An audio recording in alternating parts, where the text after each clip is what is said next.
Shalom everyone, welcome back to my channel. Today, we're diving into one of the most fascinating and challenging books of the Bible, the Book of Job.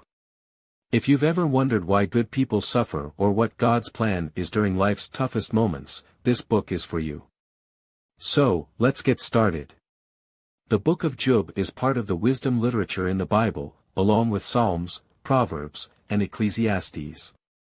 It's a poetic exploration of human suffering, faith, and the sovereignty of God. The story revolves around Job, a man described as blameless and upright, who suddenly loses everything, his wealth, his health, and even his family. But here's the twist: Job's suffering isn't because of something he did wrong. Instead, it begins with a heavenly conversation between God and Satan. Satan claims Job only serves God because of his blessings, so God allows Satan to test Job's faith. Throughout the book, Job's friends try to convince him that his suffering must be a punishment for sin. But Job maintains his innocence and cries out to God for answers. It's raw, emotional, and honest, something we can all relate to when life feels unfair.